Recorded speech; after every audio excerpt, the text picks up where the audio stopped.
Good morning dear student, I am Falguni Pareek from Aditya career institute. आज की class में हम chapter 3 principles techniques of management में डिस्कस कर रहे हैं एमबीओ वाला टॉपिक, जो पीटर एफ ड्रैकर के द्वारा दिया गया था।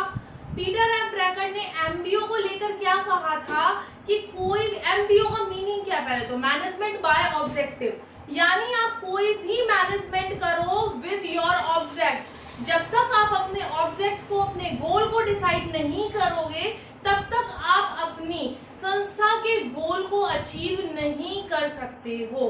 क्लियर वाली बात। इसका हमने मीनिंग पढ़ा था, इसकी हमने एडवांटेज पढ़ी थी। एडवांटेज में हम 2 एडवांटेज पढ़ चुके हैं, advantage for organisation and advantage for top level management. आज की क्लास में हम एडवांटेज फॉर सबऑर्डिनेट्स या एम्प्लॉयज के बारे में पढ़ेंगे। देखो, ऑर्गेनाइजेशन में हमने पढ़ा था बेटर प्लानिंग होती है, बेटर मैनेजमेंट होता है, कम्युनिकेशन अच्छा होता है, ठीक है। हमने जब टॉप लेवल मैनेजमेंट पढ़ा था तो क्या एडवांटेज पढ़ी थी कि कंट्रोल पावर अच्छी होती है, दोनों के बीच में कम्युनिकेशन अच्छा हो जाता है, बेटर वर्क प्लान बनता है। ये सारी हमने किसमें पढ़ी थी? Advantage for top level management. आज हम एडवांटेज ऑफ एमबीओ का तीसरा पॉइंट, एडवांटेज टू सबऑर्डिनेट्स या एम्प्लॉयज के बारे में पढ़ेंगे, जो कि एडवांटेज का लास्ट पॉइंट है।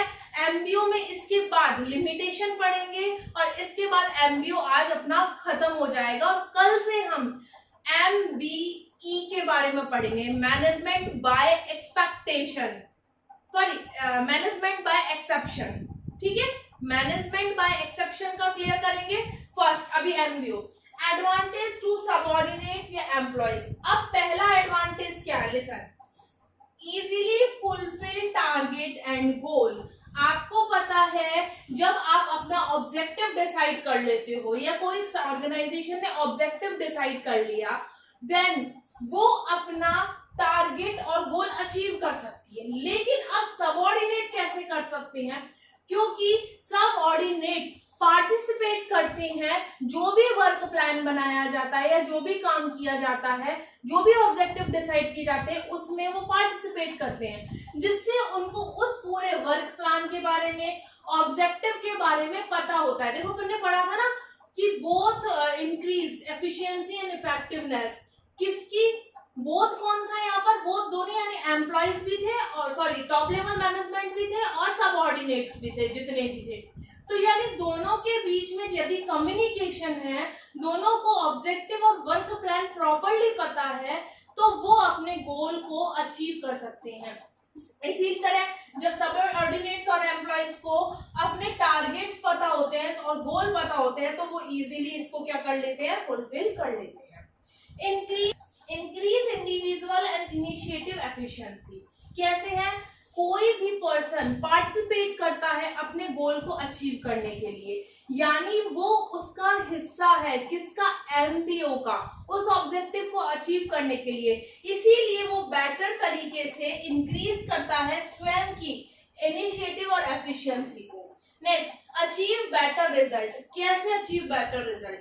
आपको पता है, by giving opportunities, salaries, promotion, किसी भी थ्रू यदि हम किसी भी पर्सन को काम दें कि भाई मेरे को बहुत सैलरी मिलेगी या आपने अच्छा वर्क किया तो मेरी कमीशन मिलकर बनेगा या मुझे डीएपीए मिलेगा या कुछ भी ऐसा हो जिससे मुझे क्या मिल रहा हो, किसी भी काम को करने के लिए बेटर फीलिंग आ रही हो या मोटिवेशन मिल रहा हो, in that condition he achieved better result.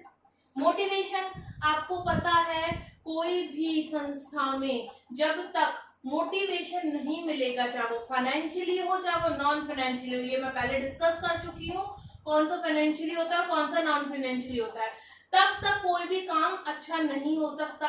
और जो मैनेजर होते हैं, मैनेजमेंट होते हैं, वो अपने सबऑर्डिनेट्स को काम करने के लिए क्या करते रहते हैं? मोटिवेट करते रहते हैं।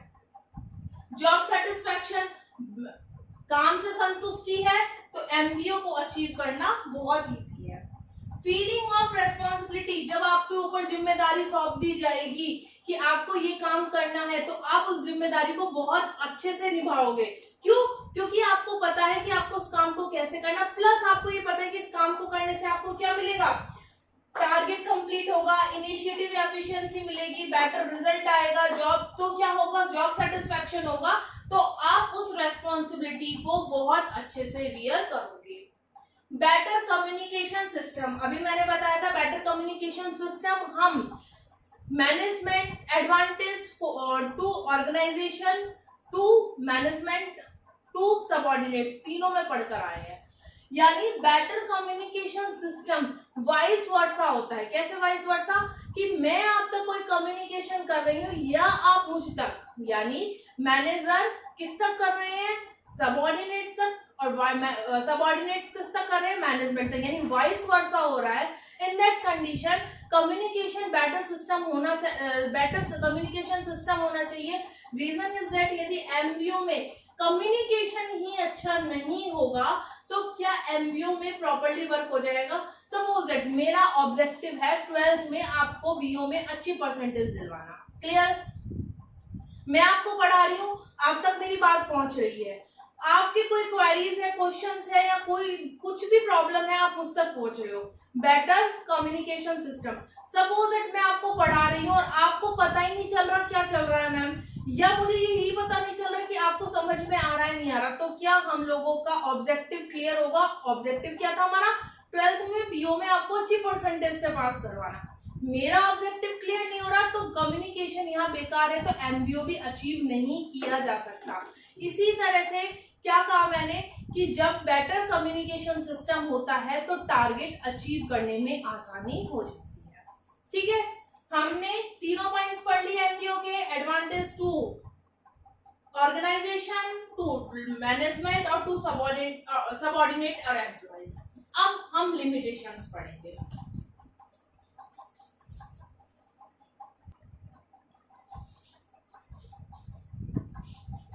यस, लास्ट पॉइंट हमारा लिमिटेशन या डीमेरिट ऑफ एडवांटेज। देखो, आपने अभी तक एडवांटेज पढ़ी, कुछ फायदे हैं तो कुछ नुकसान भी है।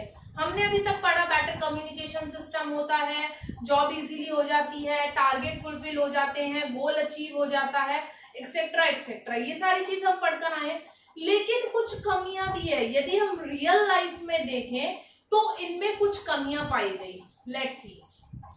Difficulties in determination of objective, पहला पॉइंट यही है, एमबीओ मैनेजमेंट बाय ऑब्जेक्टिव, और प्रॉब्लम भी यही आ गई कि difficulties to determine the objective. अब रीजन इज दैट कि ऑब्जेक्टिव डिटरमाइन करने में डिफिकल्टीज कैसी है। तो देखो, आपको पता है एमबीओ का मेन एलिमेंट क्या है, object. When you decide your object, then you work according to it. यदि आप ऑब्जेक्ट डिसाइड कर लोगे तो उसके अकॉर्डिंग आप वर्क करोगे। अब ये work, suppose that object decide ही नहीं हो पा रहा, कई बार ऐसी सिचुएशन आ जाती है कि सबऑर्डिनेट से मैनेजर अपने ऑब्जेक्ट को डिसाइड नहीं कर पाते हैं। इन दैट कंडीशन कि एमबीओ सक्सेसफुल नहीं हो पाता है। Second point, problem of coordination. आपको पता है कि हमने अभी तक पढ़ा था कि कोऑर्डिनेशन बेटर होना चाहिए और बेटर कोऑर्डिनेशन रहता है, ये पढ़ा था। लेकिन ये हर बार संभव नहीं है। बहुत सारे डिपार्टमेंट्स या बहुत सारे अपने एम्प्लॉयज होते हैं या मैनेजर्स होते हैं, उनके बीच में कई बार कोऑर्डिनेशन बिठाना डिफिकल्ट हो जाता है। तो इसलिए यहाँ पर क्या पाया जाता है, problem of coordination. Difficulties of inflexibility. अब प्रॉब्लम आई इनफ्लेक्सिबिलिटी। आपको याद हो तो मैंने बताया था कि इनिशियल स्टेज पे यानी स्टार्टिंग में ही आप क्या कर लेते हो, अपने ऑब्जेक्ट को डिसाइड कर लेते हो और उसके अकॉर्डिंग आप वर्क करना स्टार्ट कर देते हो। अब सपोज दैट आपने ऑब्जेक्ट डिसाइड कर लिया और उसके अकॉर्डिंग काम करना स्टार्ट कर दिया और कोई डायनामिक एनवायरनमेंट आया। डायनामिक एनवायरनमेंट यानी एनवायरनमेंट में कोई ऐसे चेंजेस हुआ है, सपोज दैट मार्केट में इन्फ्लेशन या डिफ्लेशन की सिचुएशन आ गई है, मार्केट में मनी प्रॉब्लम आ गई है, कंज्यूमर उस चीज को पसंद नहीं कर रहे हैं, ये सिचुएशन ऐसी आ गई है कि उस चीज को यूज नहीं लिया जा रहा। सपोज दैट गर्मियों में आपने कॉटन के कपड़े बनाए और अचानक से ऐसा मौसम में बदलाव आया, गर्मी में भयंकर वाली सर्दी पड़ने लग गई, तो डिमांड एकदम से किसकी आ जाएगी, वुलन की आ जाएगी ना। आपने देखा था कि अक्टूबर तक या सितंबर अक्टूबर तक बहुत तेज गर्मी पड़ती है और अचानक से ऐसा एनवायरमेंट चेंजेस आ जाए, बहुत ज्यादा ठंड पड़ने लग जाए। इन दैट कंडीशन क्या हुआ, इनफ्लेक्सिबिलिटी की सिचुएशन आ गई। मतलब कि आपका डायनामिक एनवायरमेंट हुआ, लेकिन आपने उसी के अकॉर्डिंग अपने ऑब्जेक्ट को चेंज नहीं कर पाए। जो आप वर्क प्लान बनाकर आए हो या जो भी आप करने का तरीका है, जो भी प्री प्लानिंग है, उसमें चेंजेस नहीं हो पाया। इन दैट कंडीशन यहाँ पर डिफिकल्टीज आती है इनफ्लेक्सिबिलिटी, कि आप अपने वर्क प्लान में चेंजेस जल्दी से नहीं कर सकते हो, क्योंकि वो वर्क प्लान उसी के अकॉर्डिंग सभी तक पहुंच गया होता है, और चेंजेस करने हैं तो उसमें डिफिकल्टीज आती है। Pressure upon the subordinates. देखो अभी हमने पढ़ा था कि दोनों बहुत इजीली वर्क करते हैं और दोनों टारगेट अचीव कर सकते हैं। ऐसा नहीं है कि मैनेजर सारा काम खुद करते हैं या दोनों कोऑर्डिनेशन से करते हैं। कई बार ऐसा होता है कि मैनेजर अपना पूरा वर्कलोड अपने सबऑर्डिनेट्स पे डाल देते हैं। इन दैट कंडीशन प्रेशर आ जाता है किसके ऊपर, सबऑर्डिनेट्स के ऊपर। Expensive and time consuming. आपको पता है कि जब एमबीओ को हम डिसाइड करते हैं, हमारे ऑब्जेक्टिव को डिसाइड करते हैं, तो उसके लिए बहुत सारे वर्क प्लान या पेपर प्लान करना पड़ता है, और इनिशियल स्टेज पे तो बहुत ज्यादा वर्कलोड होता है। इन दैट कंडीशन ये बहुत ज्यादा एक्सपेंसिव और टाइम कंज्यूमिंग हो जाता है। Lack of corporation. कई बार डिपार्टमेंट्स के बीच में कमी आ जाती है कॉर्पोरेशन के एक दूसरे सहयोग की। शॉर्ट टर्म नेचर गोल। देखो आपको मैंने अभी बताया डायनामिक नेचर है, कभी भी चेंज हो सकता है, तो इसीलिए ये जो एमबीओ है वो लॉन्ग टर्म के लिए काम नहीं कर पाता है, केवल शॉर्ट टर्म नेचर गोल के अकॉर्डिंग ये वर्क कर पाता है। लिमिटेशन क्लियर हो गई। Difficulties in determination, problem of coordination, difficulties of inflexibility, pressure under the subordinates, expensive and time consuming, lack of corporation, short term nature goal. Clear is that?